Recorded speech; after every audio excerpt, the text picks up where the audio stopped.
ஆண்டவர் இயேசுவில் அன்புக்குரிய சகோதர சகோதரிகளே, தூய லூர்து அன்னையின் அன்பு பிள்ளைகளே,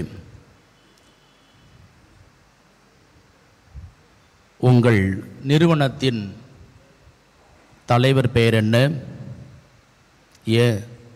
சொல்லம்பா, அவரை பேரை சொல்ல. அந்த நபரா? ஐயோயோ, படுமோசம். அந்த பேரை கேட்ட உடனே ரொம்ப மோசமானவர். எனக்கு தெரிஞ்சு அவர் அவ்வளோ நல்லவரா எனக்கு தெரியலப்பா. உங்கள் நிறுவனத்தின் பெயர், தலைவர் பெயர் என்ன? ஒரு தங்கமான மனுஷன்பா, ரொம்ப நல்ல மனுஷன், நல்லா உதவுவார், நல்லா புரிஞ்சிக்குவார், நமக்கு ஏற்றவாறு உதவி செய்வார். ஒருவருடைய பெயரை கேட்டதும் அவர் நல்லவர், உதவக்கூடியவர், அவர் மனிதத்தன்மை உள்ளவர். ஒருவருடைய பெயரை கேட்டதும் இன்னொருடைய பெயரை கேட்டதும் மோசமானவர், ரொம்ப கஷ்டமாக நடத்தக்கூடியவர். ஐயோ, அந்த பேரை சொல்லாதப்பா. நமது செயல்பாடுகள், நம் பேச்சில் ஒரு விதமான மாற்றங்கள். நீ அங்கே போங்க சார், எனக்கு அங்கே யாருமே தெரியாது சார், அதை பற்றி எனக்கு ஒன்றே புரியாது சார், அதெல்லாம் உனக்கு எதுவுமே தேவையில்லை, நீ போ, என் பேரை சொல்லு, வேறு ஒன்றும் செய்ய வேணாம், என் பேரை மட்டும் சொல்லு, நடக்க வேண்டிய காரியம் நடக்கும். சில இடங்களில் உன் பேரை கேட்டவுடன், பேரை சொன்னியா? சொன்னேன் சார், அதன் பிறகுதான் சார் என்னை அங்கே நாய் மாரி விரட்டி அடித்தாங்க. சில இடங்களில் பேரை சொன்னவுடன், இந்த நபர் வருகிறார் என்று சொன்னவுடன், அந்த அரங்கம், அந்த இடம், அந்த சூழ்நிலை நிசப்தமாக மரியாதைக்குரிய நிலையில் அங்கு அமைதி நிலவுவதை பார்க்கிறோம். சிலருடைய பெயரை சொன்னவுடன் அந்த இடம் அலங்கோலமாக மாறுகிறது, முணுமுணுப்பு, கூச்சல், குழப்பம். சிலருடைய பெயரை கேட்டவுடன் நாம் மகிழ்ச்சி அடைகின்றோம், உள்ளும் புறமும் மகிழ்ச்சி அடைகின்றோம். அவரா? நல்ல மகாராச, அந்த மனுஷனா? சிலர் பேரை கேட்டவுடன், இன்னுமா உயிராக இருக்கிறான், செத்து தொலையில், இன்னும் அவனுக்கு 4 வரலையா? ஒருவருடைய பேரை கேட்டவுடன். சிலருடைய பேரை கேட்டவுடன், மகாராசன், இன்னும் கொஞ்ச நாள் இருந்திருக்கலாம், இந்த மகாராசனை கடவுள் எடுத்துக்கொண்டார். அன்புக்குரியவர்களே, ஒருவருடைய பேரை கேட்டவுடன் நம் எல்லாருக்குள்ளும் இருக்கின்ற மாற்றங்கள், நமது பாடி ரியாக்ட் பண்ணுகிறது. இன்னும் வாழ்ந்திருக்கலாமே, இன்னும் உயிராக இருக்கிறான், நல்ல மனுஷன் தானே, மகராசன் தானே, அவர் கஞ்ச பையன், அவன் கொடூரமானவன் என்று நாம் ஒருவருடைய பெயரை கேட்டதும் ஆட்களை பார்க்க வேண்டிய அவசியம் இல்லை. அந்த பெயர் அவருடைய இயல்பை, அவருடைய செயல்பாட்டை, அவருடைய இருத்தலை குறிப்பிடுகிறது. வரலாற்றில் பார்க்கின்றோம் சிலருடைய பெயரை. ஹிட்லர், ஐயோ கொடூரமான மனுஷன், அந்த பெயரை சொல்லாதீங்க. எத்தனை மனிதனுடைய இரத்தத்தை குடித்தவன், இரத்த வெறியன், கொடூரமானவன். உலகளவில், தான் ஒன்றிய நாட்டின் அளவில், மக்கள் மத்தியில் அவ்வளோ ஒரு எரிச்சல், கோபம் அவரை பற்றிய அந்த பெயரை கேட்டவுடன். அன்னை தெரசா கருணை உள்ளவள், எத்தனை ஏழைகளுக்கு நல்வாழ்வு கொடுத்திருக்கிறார், எல்லா மக்களுக்கும் தாயாயிருக்கிறாள், எல்லா மக்களும் உதவியிருக்கிறாள். சிலருடைய பெயரை கேட்டதும் வரலாற்றில் எரிச்சல் அடைகின்றோம், சிலருடைய பெயரை கேட்டதும் வரலாற்றில் மகிழ்ந்து களி கூறுகின்றோம். ஆம், அன்புக்குரிய சகோதர சகோதரிகளே, ஒருவருடைய பெயர் நமக்கு நன்மை பெற்று தருகிறது. ஒருவருடைய பெயரை சொன்னால் நாம் வாழ்வடைகிறோம். ஒருவருடைய பெயரை கேட்டால் நாம் துன்பம் அடைகின்றோம். ஒருவருடைய பெயரை கேட்டால் எரிச்சல் அடைகின்றோம். ஒருவருடைய பெயரை கேட்டால் ஆனந்தம் அடைகின்றோம். நமது உள்ளம் மகிழ்ந்து மகிழ்ச்சி அடைகின்றது. இவ்வாறு ஒரு மனிதனுடைய, சாதாரண மனிதனுடைய பெயரை சொல்லுகின்ற பொழுது நமக்கு இப்படிப்பட்ட மாற்றங்கள், நமது எதிர்வினைகள், நேர்வினைகள் நம் உள்ளத்தில், உடலில் ஏற்படுகின்றது என்றால், கடவுளுடைய பெயரை சொன்னால் எப்படி இருக்கும் நினைத்து பாருங்கள். கடவுளுடைய பெயரை சொன்னால், ஆண்டவர் இயேசு கிறிஸ்து என்று மிக அற்புதமான ஒரு வார்த்தை சொல்லுகின்றார்கள். நீங்கள் என் பெயரால் தந்தையிடம் கேட்பது எல்லாம் அவர் உங்களுக்கு தருவார். நம்ம எல்லாரும் போல சொல்கிறாரு, என் பேரை சொல்லு, கம்பெனியில் உனக்கு வேலை உண்டு, என் பேரை சொல்லு, உனக்கு காரியம் நடக்கும், என் பேரை சொல்லு, அவனுக்கு கடன் தருவான், என் பேரை சொல்லு, உன்னை வரவேற்பு கொடுப்பான், என் பேரை சொல்லியுமா உனக்கு வரவேற்பு தரலாமா, நான் பார்த்துக்கிறேன். அதே போல் இயேசு நம்மளை போல ஒரு அட்வர்டைஸ்மெண்ட் தரா பாருங்க, இங்கே அழகா அற்புதமான அட்வர்டைஸ்மெண்ட். என் பெயரால் நீங்கள் கேட்பதெல்லாம் தந்தை உங்களுக்கு தருவார் என உறுதியாக உங்களுக்கு சொல்லுகின்றேன். அப்போ இதுவரை நம்ம இயேசு பேர் உச்சரிக்கவே இல்லையா? இதுவரை இயேசு பேர் சொல்லி கேட்டதே இல்லையா? அவர் சொல்ற பாருங்க, நீங்கள் என் பெயரால் தந்தையிடம் கேட்பது எல்லாம் அவர் உங்களுக்கு தருவார். எத்தனை முறை கேட்டு இருக்கிறோமே? இயேசு பேரால் கேட்டுக்கிறோம், இயேசு பேர் சொல்லி கேட்டுக்கிறோம். ஞாபகங்கள தானே? ஏதோ கோயிலுக்கு வந்துட்டோம், உட்காந்துக்கிறோம். வத்தி வச்சியா சாமி? பூ வச்சியா? சாம்பிராணி போட்டியா? மாதா தொட்டு கும்பிட்டியா? என்னைக்காவது இயேசுடைய பெயரை சொல்லி, இயேசுடைய பெயரை சொல்லி, ஆண்டவரே இயேசுவே, நீர் கொடுத்த இந்த பிள்ளை, நீர் கொடுத்த இந்த கணவன் ஆசீர்வதியும் இயேசுவே, உமது பெயரால் இந்த குழந்தை ஆசீர்வதியும் சொல்லியிருக்கிறோமா? பூ போட்டீங்களா? சோறு போட்டீங்களா? சோறு வாங்கினீங்களா? இல்லை ஞாபகம் என்னைக்காவது? என்னைக்காவது நமது கணவரை இயேசுடைய பெயரை சொல்லி, ஆண்டவரை எனக்கு கொடுத்த இந்த கொடையாகிய இந்த கணவரை உமது பெயரால் ஆசீர்வதியும், இவரை தொட்டு குணப்படுத்தும், இவரை நோயிலிருந்து விடுதலை கொடும், உமது பெயரால் இவரை வழிநடத்தும், உமது பெயரால் இவருக்கு நலமானதை செய்யும் என்று சொல்லியிருக்கிறோமா? ஞாபகங்குதா என்னைக்காவது? கொஞ்சம் நினச்சி பாருங்க. எத்தனையோ முறை திருத்தலத்துக்கு வந்திருக்கிறோம், எத்தனையோ முறை பூசைக்கு போய்க்கிறோம். யார் பாடுறாங்க? கேட்க சகிக்கவே இல்லையே. இல்லை யார் வாசகம் வச்சாங்க? ஒன்றுமே புரியவே இல்லையே. யார் பூசை வச்சாங்க? ஒன்றுமே அர்த்தமே புரியலையே. அந்த ஆளை பார்க்கும்போது எனக்கு எரிச்சாச்சு. நம்முடைய சிந்தனைகள் எல்லாம் பலவற்றை குறித்து ஓடிக்கொண்டே இருக்கிறது. என்ன சொல்ற பார்த்தீங்களா? என் பெயரால் நீங்கள் தந்தையிடம் கேட்பதெல்லாம் அவர் உங்களுக்கு தருவார். என் பெயரால். இயேசுடைய பெயரை கேட்டுக்கிறோமா? கேட்டுக்கிறோமா? ஞாபகம் தான் என்னைக்காவது? என்னைக்காவது இயேசுடைய பெயரை சொல்லி, இயேசுவே, ஆண்டவரே, மீட்பரே, மெஸ்ஸியாவே கேட்டுக்கிறோமா? அன்புக்குரியவரை கேட்போம். அதான் ஆண்ட சொல்றார், என் பெயரால். நீங்கள் என் பெயரால் தந்தையிடம் கேட்பது எல்லாம் அவர் உங்களுக்கு தருவார். உண்மையா? உண்மை. மத்தேயு நற்செய்தி, ஆண்டவர் இயேசுடைய பெயரால் நாம் கேட்கின்ற பொழுது கிடைக்கிற நன்மைகளை மத்தேயு நற்செய்தி 18ஆம் அதிகாரம் 20 வாசிக்கின்றோம். நீங்கள் உங்களுள் இருவர் மண்ணுலகில் எதை குறித்து கேட்டாலும், மனமுத்து கேட்டாலும், விண்ணுலில் இருக்கிறது என் தந்தை அதை உங்களுக்கு செய்வார். ஏனெனில் 2-3 பேர் என் பெயரால் எங்கே கூடியிருக்கின்றார்களோ அங்கே அவர்களுடன் நான் இருப்பேன்.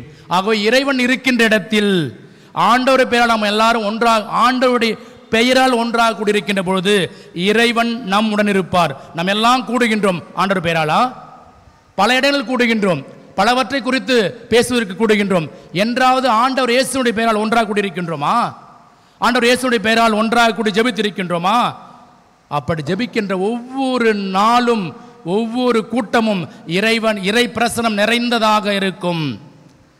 நாம் கேட்கின்ற அனைத்தை, மனம் ஒத்து கேட்கின்ற அனைத்தும், இயேசுவின் பெயரால் மனம் ஒத்து கேட்கின்ற அனைத்தும் இறைவன் நிச்சயம் தருவார். அதைத்தான் மத்தேயு நற்செய்தி 18ஆம் அதிகாரம் 20 சொல்லுகின்றார். என் மனமுத்து இருவர் மண்ணுலகில் கேட்கின்ற அனைத்தையும் விண்ணுலகில் இருக்கிற என் தந்தை அவளுக்கு அருள்வார் என்கின்றார். யோவான் நற்செய்தி 14ஆம் அதிகாரம் 16 வாசிக்கின்றோம். நீங்கள் என் பெயரால் கேட்பதையெல்லாம் பெற்றுக்கொள்வீர்கள். ஏன் பெற்றுக்கொள்ள முடியல? நீங்கள் என் பெயரால் கேட்பதெல்லாம் பெற்றுக்கொள்வீர்கள். நிச்சயமாக பெற்றுக்கொள்ள முடியும். ஆக ஆண்டவர் இயேசுடைய பெயரால் ஒருவர் மனமுத்து கேட்கின்ற போதும், விரும்புகின்ற பொழுதும் இறைவனுடைய பிரசனத்தையும், இறைவனுடைய உடனிருப்பையும், இறைவனுடைய அருள்வரங்களையும் நாம் தனி மனிதனாக இருந்தாலும் சரி, குடும்பமாக இருந்தாலும் சரி, சமூகமாக இருந்தாலும் சரி, நிச்சயம் பெற்றுக்கொள்வோம். ஆகவே இயேசுவின் பெயரால் கேட்போம். இயேசுவின் பெயரால் கேட்போம். என்ன கேட்போம்? இறைவா, என் குடும்பத்தை ஆசீர்வதியும், உம்மால் மட்டுமே ஆசீர்வதியும், உமது பெயரால் எங்கள் குடும்பத்தை ஆசீர்வதியும் ஆண்டவரே. உமது பெயரால் என் பிள்ளைகளை உம்மிடம் ஒப்படைக்கிறேன். அந்த பிள்ளைகளை கல்வியிலும் ஒழுக்கத்திலும் ஞானத்திலும் சிறந்து வளரச் செய்யும் ஆண்டவரே. இயேசுவே, உமது பெயரால் இந்த குழந்தையை தொட்டு ஆசீர்வதியும், இது நோய் நீங்கி நலம் அடையட்டும் என்று மன்றாடுங்கள். இயேசுவே, உமது பெயரால் இந்த நிலத்தில் விதைகளை விதைக்கின்றோம், இந்த விதைகளை ஆசீர்வதியும் ஆண்டவர் என்று மன்றாடுவோம். இயேசுவே, உமது பெயரால் இந்த பயணத்தை தொடங்குகின்றோம், இந்த பயணம் எங்களுக்கு இனிதாக அமையட்டும் என்று மன்றாடுவோம். இயேசுவே, உமது பெயரால் நாங்கள் இந்த நற்காரியங்களை தொடங்க இருக்கின்றோம், இது ஆசீர்வாதம் மாற்றப்படும் என்று மன்றாடுவோம். ஆக இப்படி ஒவ்வொரு முறையும், ஒவ்வொரு நாளும் நாம் இயேசுடைய பெயரால் எந்த ஒரு நற்காரியங்களை மேற்கொண்டாலும் அது முழுமையாக்கப்படும்.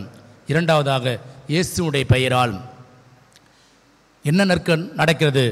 பாவங்கள் மன்னிக்கப்படுகிறது. இயேசுவுடைய பெயரால் நம்முடைய பாவங்கள் முற்று மன்னிக்கப்படுகிறது. லூக்கா நற்செய்தி 24ஆம் அதிகாரம் 47வது வசனத்தை வாசித்து பாருங்கள். எருசலேம் தொடங்கி அனைத்து நாடுகளிலும் பாவங்கள் மன்னிக்கப்படுகின்றன. அவர் பெயரால் மன்னிக்கப்பட அவர் பெயரை பறைசாற்றுவோம்.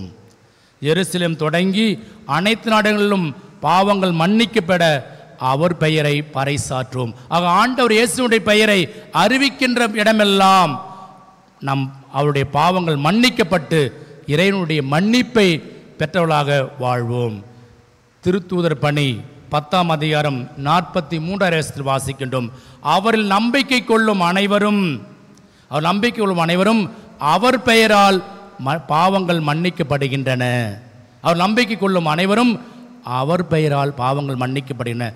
ஆக நாம் மன்னிப்பு பெற வேண்டும் என்றால் ஆண்டவருடைய இயேசுவின் பெயரை அறிவிக்கின்ற பொழுது, பறைசாற்றுகின்ற பொழுது, ஆண்டவருடைய பெயரை நாம் நம்பிக்கை கொள்கின்ற பொழுது நமது பாவங்கள் மன்னிக்கப்படுகின்றன. ஆண்டவர் என்னை மன்னிப்பாரா? நிச்சயமாக மன்னிப்பார். ஆண்டவர் இயேசுவுடைய பெயர் நம் பாவங்களை மன்னிக்கக்கூடிய ஆற்றலும் வல்லமையும் சக்தியும் நிறைந்தது. நம்மை கழுவி தூய்மைப்படுத்தக்கூடியது. அப்படிப்பட்ட பெயரால் நாம் தூய்மைப்பட விரும்புகின்றோமா? மூன்றாவதாக பார்க்கிறோம், இயேசுவுடைய பெயர் நம்மை தீமையில் அனைத்திலுமிருந்து விடுவிக்கக்கூடியது. இயேசுவுடைய பெயர் நம்மை தீமைகள் அனைத்திலுமிருந்து விடுவிக்கக்கூடியது. நாம் எல்லோரும் பல காரியங்கள் குறித்து பயப்படுகின்றோம். நமக்குள் இருக்கின்ற ஒரு மிகப்பெரிய நீண்ட தொடர் ஓட்டம், சாத்தானுடைய பிடி, பில்லி சூனியம், வப்பு, ஏவாடு, தீய மனிதனுடைய பிடி, இவையிலிருந்து நாம் சிக்கிக்கொண்டு இருக்கின்றோம் என்பதுதான் நம் எல்லோருக்கும் இருக்கின்ற ஒரு மறுக்க முடியாத ஒரு பயம். ஐயோ, யாரோ எனக்கு எழுதி கட்டி விட்டார்கள். சாத்தானுடைய தொல்லைகள் கடுமதி சூழ்ச்சி கொண்ட மனிதனுடைய பிடியில் மாற்றி கொண்டிருக்குது.